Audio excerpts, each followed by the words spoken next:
Hello, everyone. Thanks for tuning back into the Franchising 360 show. I am Tim Parmeter. With me, as always, is Danielle Wright. Hi. Hello, and we are here to talk to you about all things franchising. Tonight, we're going to kind of follow up on a question that came into us last week, and one of the really common questions, right? So this whole franchising thing, yeah, it sounds great, but Danielle, how much money can I make? I don't know. How much money can you make? I don't know. I want to make, lots and be able to figure this out, right? So it sounds great to have a business, but I have bills. Yes. I have income. Yes. I have a job. We need to buy pizza and chili dogs as we pizza, chili dogs, were talking pay about. for new cars. I mean, all of the things. Yes. So, yes. But it is certainly and should be on everybody's mind as they're looking at this, right? Right. Well, it needs to be something that's thought about. I'm not sure that I'm a big fan of making that the decision-making piece. But kind of in your world, you experience this a lot more than I do. By the time they reach me, it's I really love that franchise. I want to learn more. But what does that kind of look like for you and the clients that you work with and trying to figure out a franchise? Yeah, and kind of your side, my side type of thing, right? As we go back. So Danielle's been on the franchisor side for 15 years, has her own company called Create a Shift, which works with franchisors. My company is called Fran Coach, and we help people find the best franchise to own, right? And so a lot of our journey is this, right? Is how much money can I make? And the first couple of answers I always give to this are probably borderline annoying, but they're honest. Well, one, however much you want. And then it's, well, which franchise I want to make X amount. So which franchise can I do that with? Right. Putting the cart before the horse. Right. I want to make $100,000. Which franchise is the best one? And I'm going to say all of them, any of them, right? Because the money follows the fit. And it is the most, to me, one of the most important parts of the journey looking at this is just that. And so, well, what's that mean, right? Is so if a franchise is looking for an owner who, and this is extreme, but Danielle, we really need an owner that is great at cold calling, right? You got to go out there and knock on doors all day, every day to build this business. Not my cup of tea. So I don't care how great every other owner in that system is doing. Guess what? You're not going to want to get out of bed and go do this. No. It sounds horrible. Right. But I could make a lot of money doing it. But I don't want to. Right. If you don't want to, you're not good at it. You're going to find every excuse not to get out there and do it every day. You're going to have a lot of clean laundry in your house because you're not going to leave to go do it. So when you talk about how much money can I make, are people asking this question because they're trying to replace their salaries? Is there a thought that, hey, I've invested in, that crypto thing where people made lots of money randomly? What does that kind of look like for and I think that's a good question and a good clarification, because people tend to look at the wrong thing, right? And not necessarily it's wrong, or they just don't know better yet, because they're coming out of the corporate world, as so many people do. As so many people do, right? I'm sick of working for the man. I'm sick of making them all the money. Yes. I want to do this myself. Right. But my job, Danielle, I make $150,000 a year with my job. I need to replace that salary. Okay. Right. That makes sense. So now that's totally different than what the business. It's hard to tell them if a business is going to do that for them, though, right? There are ways in the process to understand how to do the math for it. Okay. And we definitely want to hit on that a little bit more. But this is where that money follows the fit, right? Okay. Number one, if it's the wrong thing. And then also understanding how to look at what you make as an employee is totally different than what you make as a business owner. Please tell me more. I would love to. So, and we can kind of get into this a little bit more. In fact, this is a bigger thing. So let's get into everything that we talk about here is a bigger thing. I know. Hopefully, well, and again, it's all about that education piece, right? As most people don't know nothing about. And it's a valid question. I think even members of our team here at the Franchising 360 show are, can I? Should I? What does this look like? So we're answering the questions, not just for our viewers, but for our team too. Exactly. So what we're going to tackle when we come back is that question is, I make this much as my salary, right? Why is that not the same as a franchise owner? So we're going to come back to that right after these messages here on the Franchising 360 show.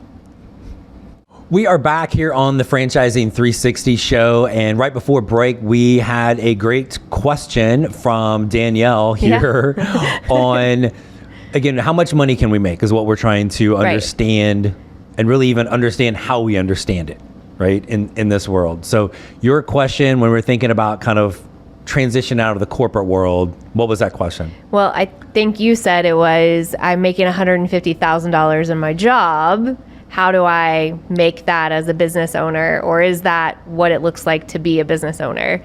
I'm not really sure what we're trying So how can that, right, if and because it's what a lot of people will say, right? They've got to replace we got to replace an income, right? But I think what we forget is we're kind of addicted to paychecks as employees. Yes. And we forget that we pay a lot in taxes. So what do you, that pesky word net? Yes. To my bank account every 2 weeks is this. Right. Is that right? Correct. Right. So how do I replace my net that my paycheck is every 2 weeks, or how do I replace the thought process in my head? I bring home $150,000 every year. Right. Well, and that's the piece, right? Okay. As well, I make 150. Well, okay, that's what your salary is, but what are you actually taking home, right? And probably after tax, you're taking you're married, you've got 2 kids, you know, all of the things. They're in daycare, this, that, the other.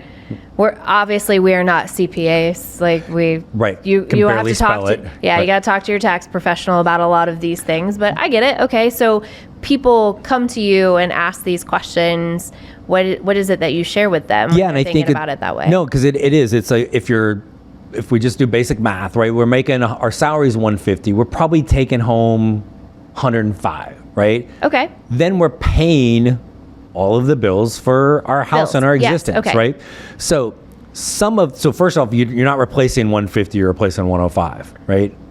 To begin with, but because that's what you need to go into your bank account to pay your mortgage, to pay your cell phone bill, to pay your car, pay your insurance, all of those things. Right. But a lot of those things you just said now become business expenses. Oh. Okay. Like what? So how? My car. So many questions. My car is now the business car. Okay. Because I'm driving it around conducting business, right? The cell phone that I'm using to call customers and vendors and all of this stuff. Place orders, all of those things. Talk to my franchisor. Right? The gas that goes in the car insurance, the cell phone. I'm going to have a home office, right? Even if there is a physical spot, we're going to have a home office. The internet from your home, right, can be rolled in as a business expense. Okay. So now those are things that I needed the money to pay, but now those become business expenses. But I still have to pay them. You still have to pay them, but you don't need to take that money home to pay them. And then the other piece is, right, this is where we're not CPAs, right, but if anybody that owns or knows somebody that owns a business, what are they going to talk about? Oh, that's a write-off. Oh. So those things There's a show that's popping in my head right now that if our viewers pay attention to, you'll get the write-off. Which is? Schitt's Creek. Oh. Isn't it a write-off? Who pays for it? The government. So, and that's SCH. Yes. Right. So, and then 2 T's, I think. So, but all of those things, those are expenses for the business, then kind of lower how much tax we have to spend on it. Right. So you can kind of do this, and we've done this with clients kind of conceptually, is a side by side.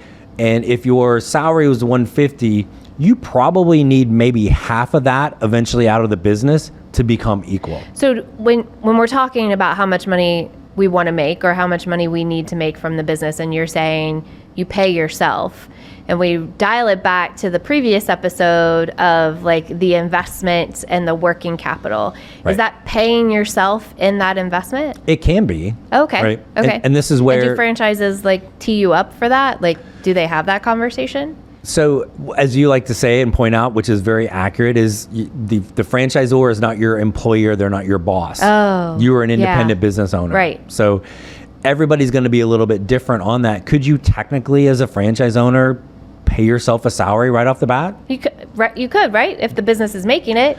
Or depending on how you're going to fund it and all those things that are going to go. So I could borrow enough money to pay myself while I'm starting the business. That operating capital, if I want part of that, I've got salary or wages for everybody else. If my monthly expenses are $5,000, I can roll that into my working capital. I can, yes, absolutely, right? So some do, some don't, right? Because it's everybody's kind of personal like situation, whether they want to or need to.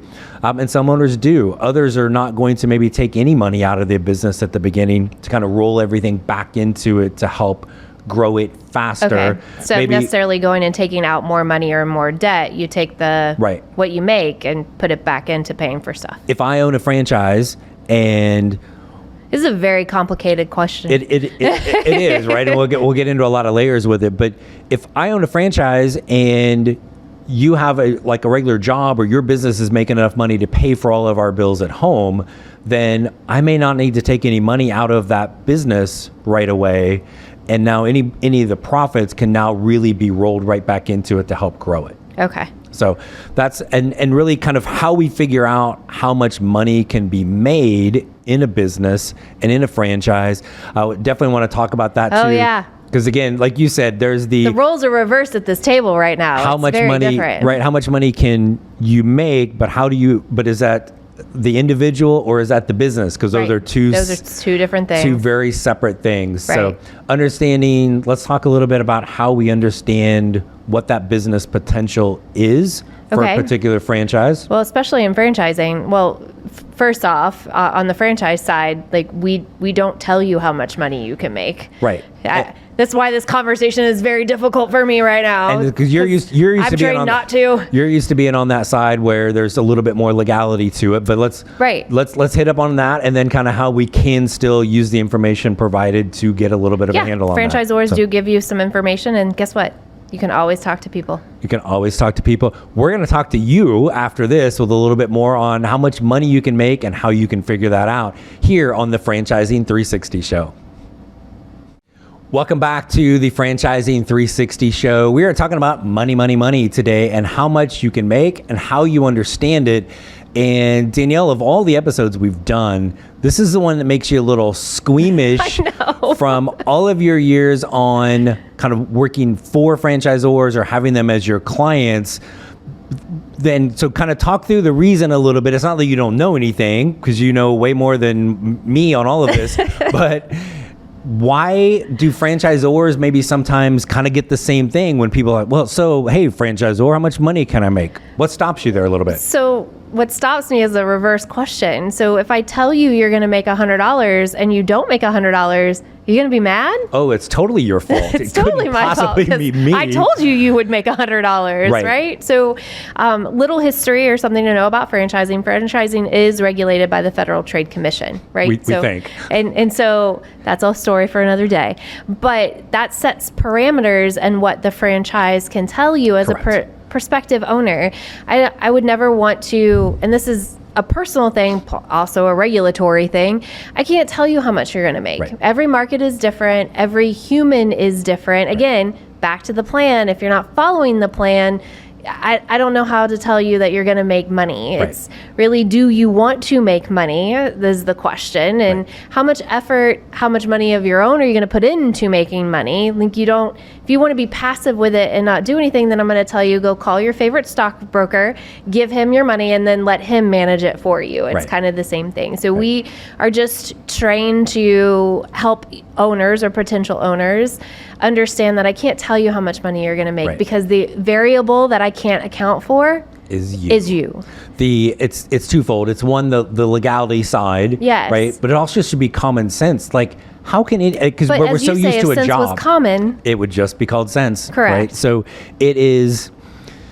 But you got to get out of that corporate mindset, right? Which is hard. Think about it. We've been trained since we were old enough. Brainwashed. My son's 16. What was the first thing he did? Right. Went and got a job. He got a job. How much money do I make? How much money do I make? I'm paying per hour to wash dishes and all of those things. Sorry, Austin, but we are trained from a very young age. Go back in the day, people delivered papers. Newspapers. Yes. Here you go, newspaper boy. I hear that a lot from franchise prospects, candidates. I had a newspaper route. I mowed lawns. I did. So we've been trained to work and then get paid. This job equals this pay. Correct. Right? Which is, so again, both the good and the bad, because it's a hard transition for people coming out of the corporate world, but it's also why they're coming out of the corporate world. Right. But how do you balance that? Right. I don't know how. I do know how, because I have been an employee. Right. You've been an employee. Yes. It was incredibly difficult, but the quality of life really weighed out. Right. But I've always worked really hard. Like everything I've done, I've always worked really hard. So was failure an option? No, I had 2 kids. I had a mortgage. Like someone had to pay the bills, and there's only so much ramen we can eat, right? Right. So, but it is, when you go back to the legality side and then the common sense side of the franchisor can't tell you how much money you're going to make. The other piece of that is where I go back to when people ask us and our team at Fran Coach, how much money can I make, or which franchise should I own? The money follows the fit. Right. And so if you are in a franchise that's not a fit, guess what? You're not going to do as well as all of the other owners. But why? Because it's going to be a plant, like we talked about, like if you got to go cold call all day long, right? And you're like, ooh. But there are people, and we've worked with clients, love doing that. So they're going to gravitate towards something, but they're not going to be great at a UPS store standing behind the counter waiting for somebody to come in. But somebody that likes that, it's gonna gravitate. They're gonna gravitate towards it more and be more likely to have success because it's what they're good at and what they want to do. Is it that working in the business category? I think definitely, right. And I think the other piece, when you go back to why, yes, you have to shift your brain out of the corporate on like, well, this is my salary. Yes. Therefore, I need that.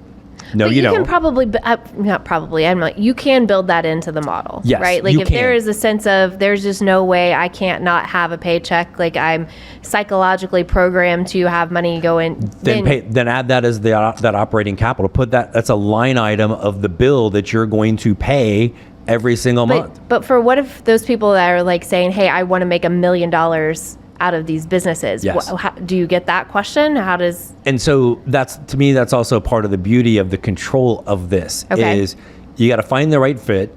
And then as we've talked repeatedly and will for the entirety of this show, follow the plan. What are we doing? Follow the plan. Okay. So, and then obviously the effort piece, but then there's no ceiling to this, right? You've got that job and great, you're making $150,000 a year. And there are people that have worked in their jobs for 20, 25 years, and this is what are you going to make next year? Right. 151. Yeah. If you're lucky. Right. That 2% cost of living raise is awesome.